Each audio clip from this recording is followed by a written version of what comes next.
하나님은 어떤 분이십니까?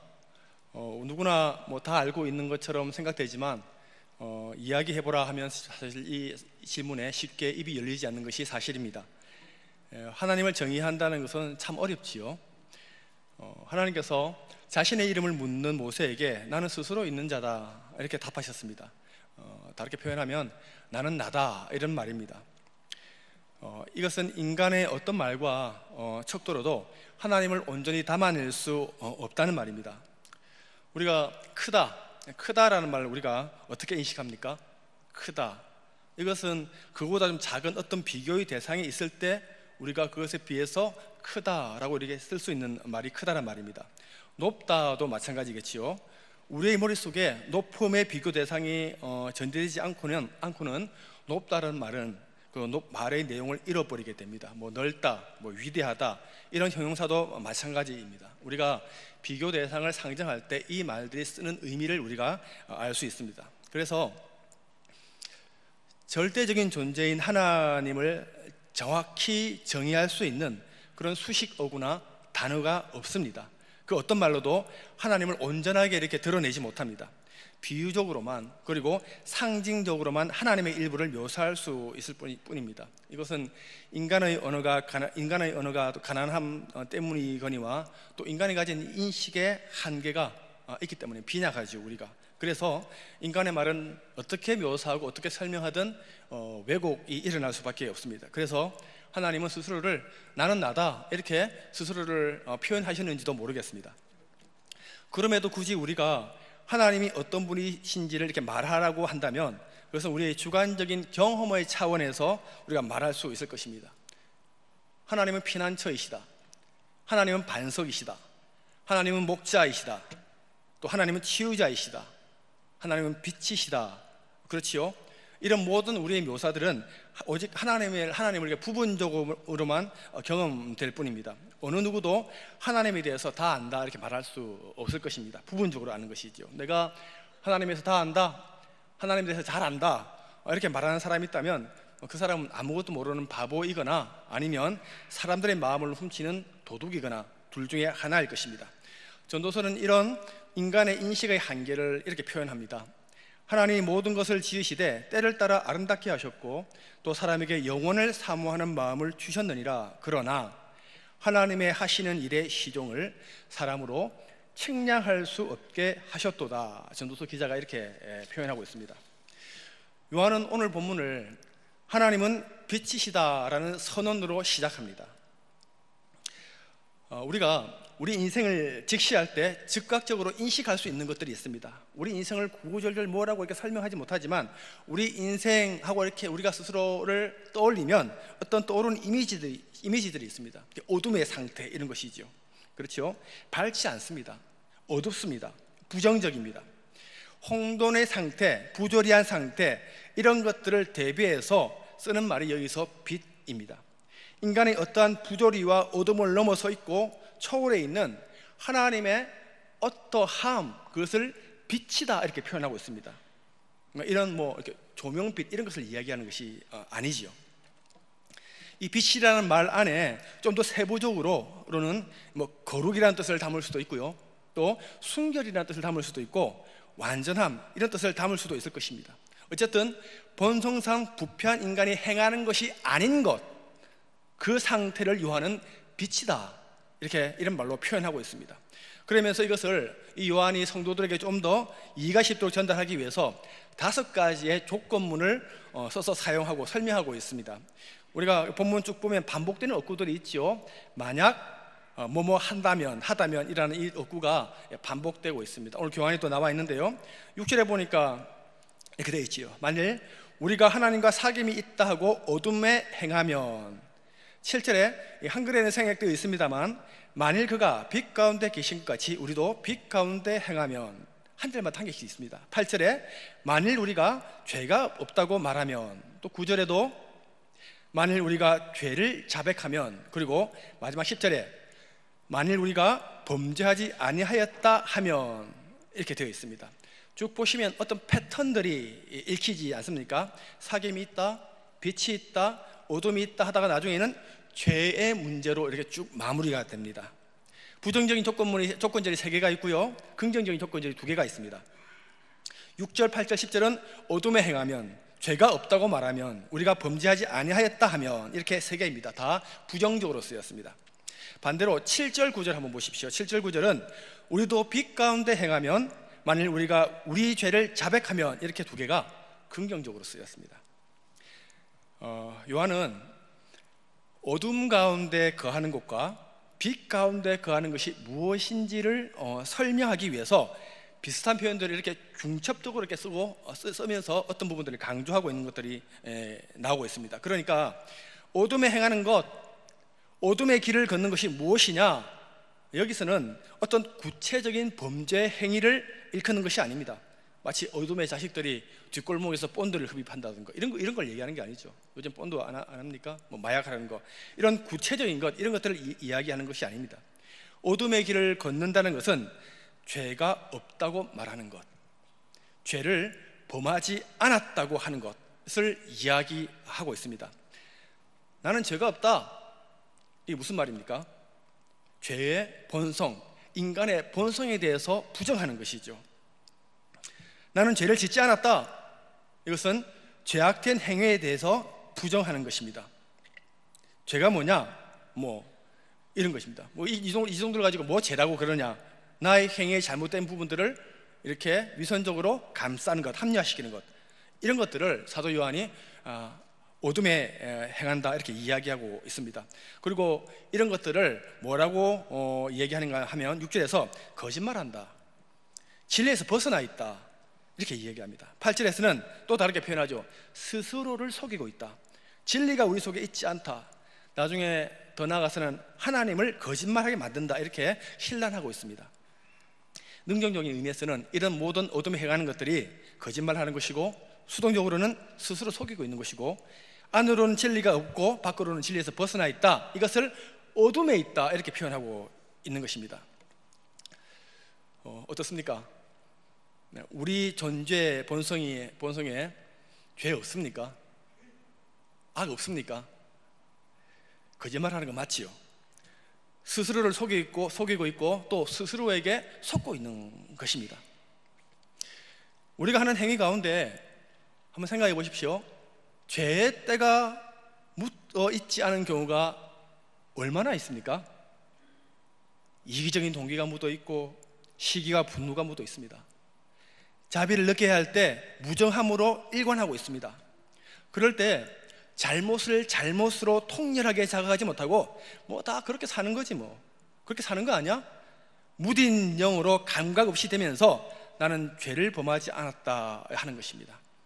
이런 경우가 이미 내 안에 진리가 없는 것이죠. 진리에서 한참 벗어나 있습니다. 이게 어둠입니다.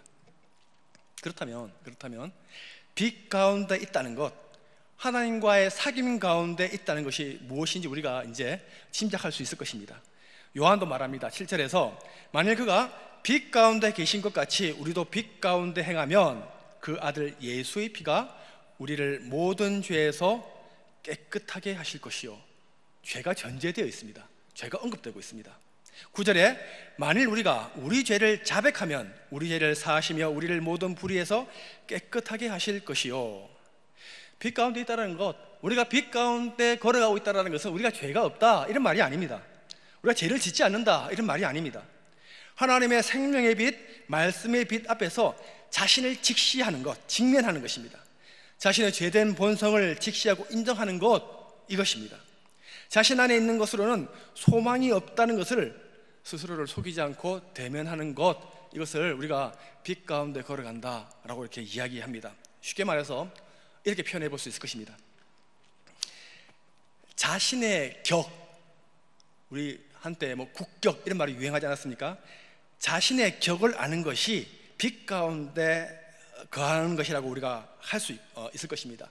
내 격을 아는 게 굉장히 중요합니다. 내게 하나님을 신앙하는 것이 허락되었다고 내가 그분과 같은 격인 것이 아닙니다. 하나님께서 내 손을 이렇게 잡아주셨다고 너나 나나 비슷한 것이 아닙니다. 죄 없으신 분이, 온전하신 분이 나를 당신의 자녀로 인정해 주셨다고 내가 그만한 격을 가지고 있는 존재가 아닙니다. 우리가 그렇게 생각하죠. 아이고, 뭐 우리가 우리 생각하면 아는데 그렇게 생각할 리가 있나, 이런 생각이 들지만 자신의 마음의 태도를 보면 금방 알 수 있습니다. 단적인 예를 하나 들어볼까요? 나 타인에 대해서 검열관의 태도를 지니고 있다면, 그렇게 누군가를 판단하고 평가해서 그에게 값을 매기고 있는 판단자의 모습을 취하고 있다면 난 하나님이에요. 나는 연약합니다. 나는 아무것도 아닙니다. 말로는 고백하지만 내 태도는 그렇습니다. 내가 말로 인정하든 인정하지 않든 내 태도가, 나의 삶의 태도가 그렇게 말하고 있는 것입니다.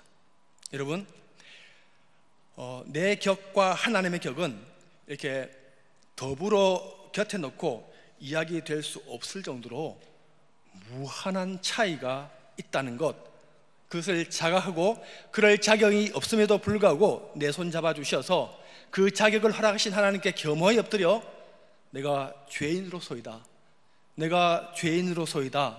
남은 한 손으로 자신의 가슴을 칠 수 있는 것, 그것이 빛 가운데 거하는 것입니다. 내가 하나님 곁에서 하나님의 이름과 같이 거론될 수 있다는 것이 여러분 은혜지요.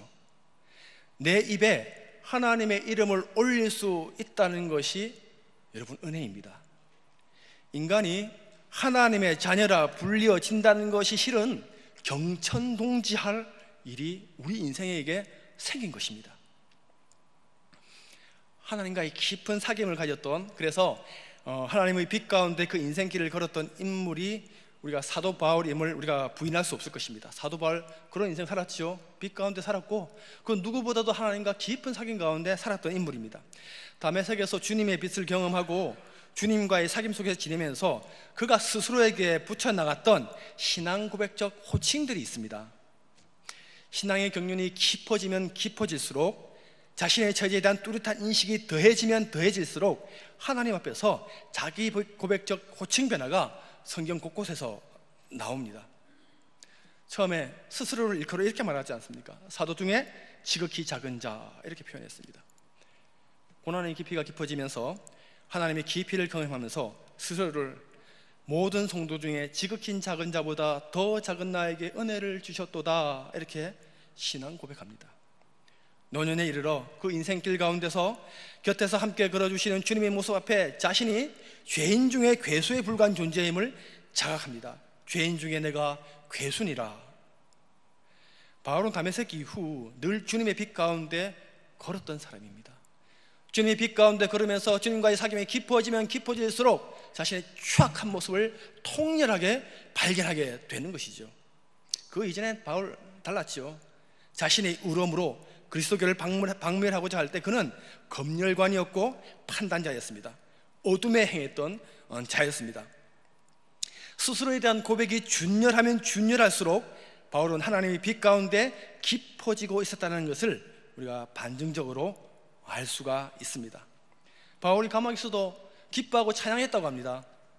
성령의 충만의 예로 우리가 많이 거론하는 이 얘기입니다. 맞습니다. 성령 충만하니까 감옥 같은 데서도 그럴 수 있습니다. 자신의 능력이 아니라 성령의 능력으로 행한 것입니다. 그런데 이것을 우리의 입장에서 거꾸로 이렇게 표현할 수도 있습니다. 하나님의 빛을 만나고 깊은 사귐 속에 들어가니까 내 안에 온통 저주밖에는 받을 만한 것이 없다는 것을 자각하게 되면서부터 내가 내 속에 멸망에 가정한 것밖에 없다는 것을 깨닫기 시작하면서부터 고백이 달라지는 것입니다. 내가 지금 주의 복음 전하다가 이렇게 옳은 일 하는데 내가 의롭게 감옥에 갇혀서 이러고 있어, 이렇게 이야기하지 않습니다. 억울한 게 아니라 실은 내가 내 모습을 보니까 이런 인간 감옥이 아니라 멸망의 감옥에서 영원토록 썩어져야 마땅한데 내가 이렇게 주의 은혜로 인간 감옥에 갇혀서 주와 동행할 수 있게 된 것이 얼마나 감사한 것인가. 그러니까 너희도 기뻐하라, 하나님이 붙들어 주시는 그 은혜가 크시도다, 노래하는 것입니다. 내가 그런 형편없는 존재임에도 불구하고 하나님께서 그런 나를 당신과 함께 호흡하시며 함께 걸으시는 것이 기적이죠. 은혜이죠. 그렇게 사함을 받고 깨끗게 되는 것이 하나님이 살아계시다는 표적인 것입니다. 왜 그렇습니까? 도무지 격에 맞지 않아서 곁에 설 수조차 없는 나 같은 인생을 왜 곁에 세우시고 사람 사귐 속에 있게 하셔서 우리 죄를 사하시고 우리의 모든 불의를 깨끗게 하시는 것입니까? 왜 그렇게 하시는 것입니까? 우리에게 일말의 가능성이 있어서가 아닙니다.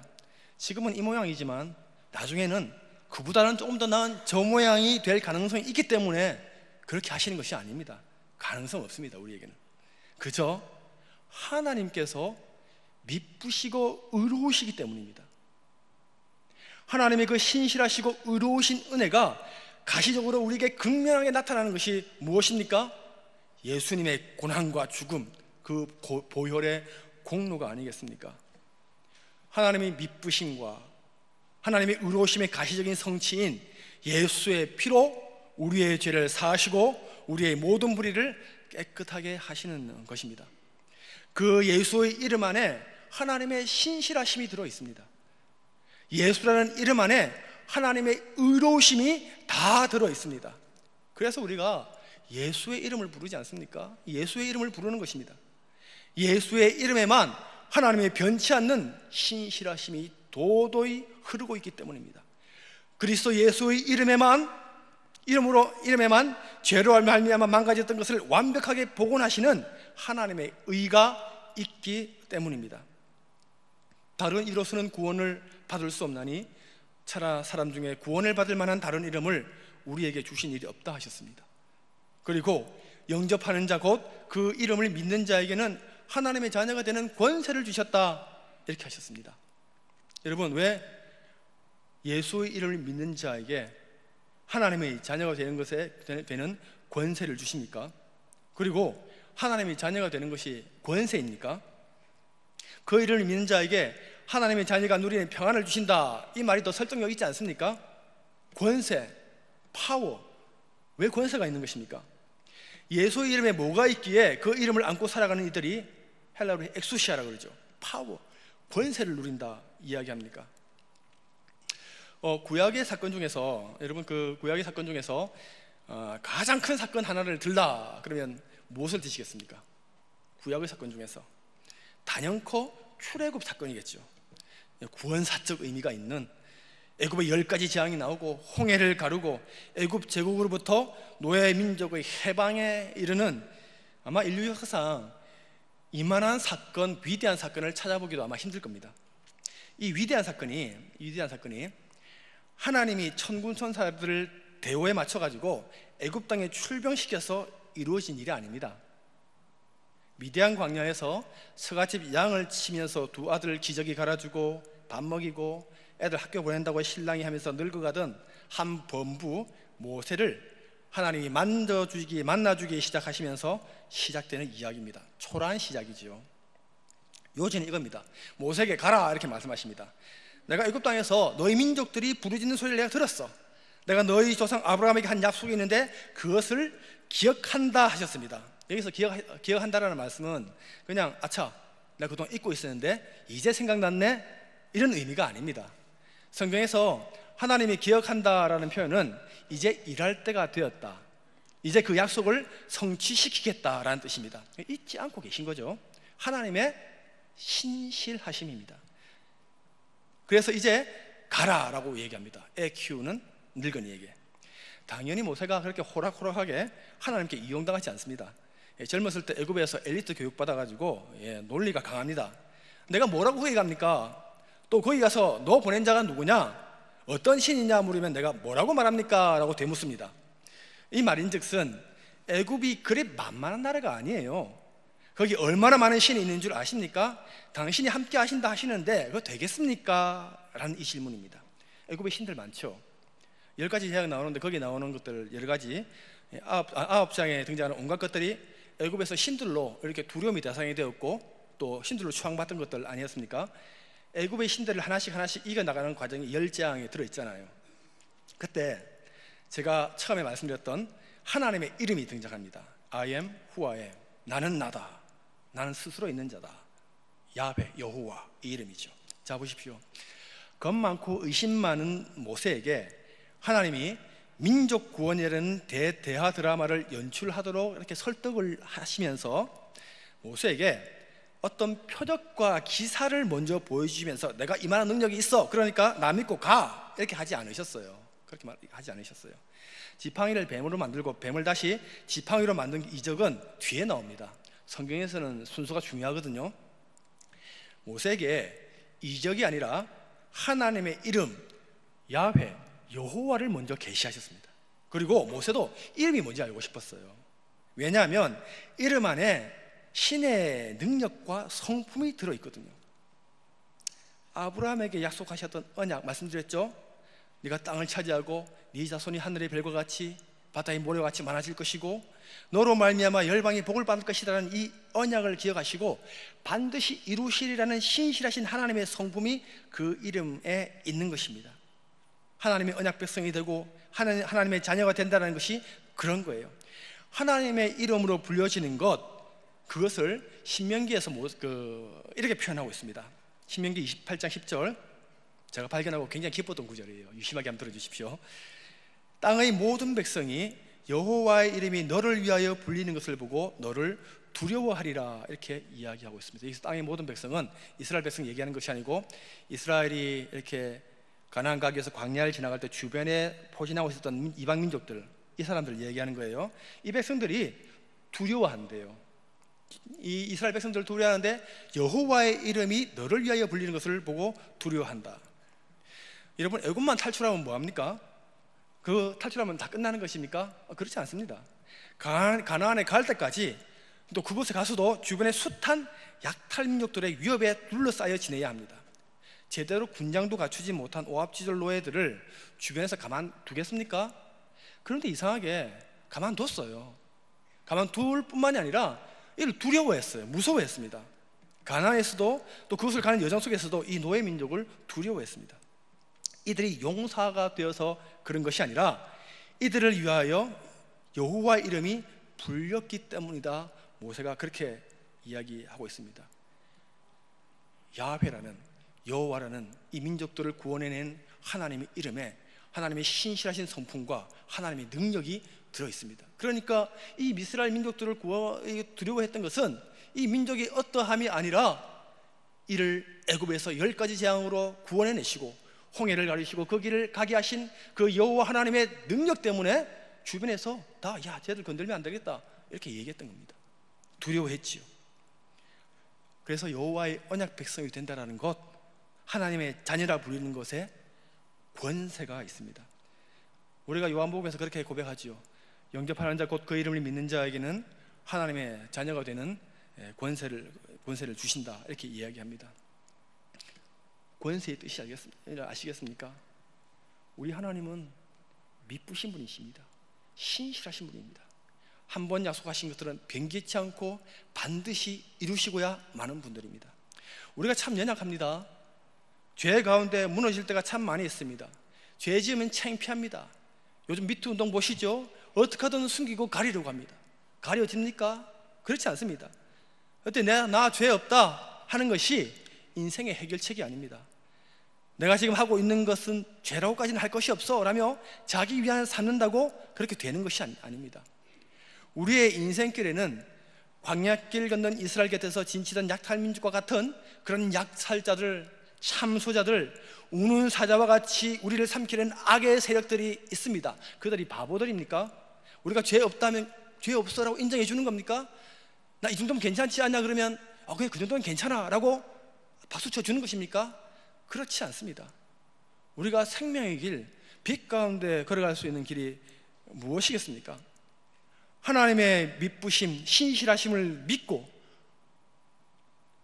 예수 그리스도의 이름과 보혈을 믿고 우리의 연약함과 한계를 자백하며 하나님의 은혜를 구하며 나아가면 그 우리 인생 길 가운데 그 빛 가운데 걸어가는 우리 인생 행로가 되는 것입니다. 나는 연약하지만 예수의 이름 그 권세 때문에 누구도 우리 죄를 가지고 참수하거나 우는 사자와 같이 우리에게 덤벼들지 못하는 것입니다. 나 죄 없다, 나 이 정도면 괜찮다 우긴다고 될 문제가 아닙니다. 제가 죄인으로소이다, 예수의 피로 덮으소서, 이것이 하나님과의 사귐에 있는 것이고 빛 가운데 진군하는 인생이 되는 것입니다. 주님의 그 신실하신 사랑과 의가 우리를 받으실 것이기 때문입니다. 여러분, 우리가 아무리 낮은 곳으로 추락하고 전락한다 하더라도 주님의 사랑 밖으로 추락할 수는 없습니다. 다 주님이 받으십니다. 헨리 나우엔 영성가 헨리 나우엔 신부가 말년에 이제 공중근해를 타는 고개사 가족과 만나면서 무엇을 좀 배우기 시작했나 봐요. 여러 차례 훈련을 받으면서 이 공중근해 타는 것이 있어서 중요한 것이 뭔가 하면 도약하는 것도 아니고 정확하게 떨어지는 것도 아니고 제일 중요한 것은 자기 손을 잡아줄 사람에 대한 신뢰임을 나중에 이 헨리 나우엔이 깨닫게 됩니다. 잡는 사람을 캐쳐라고 하지 않습니까? 캐쳐.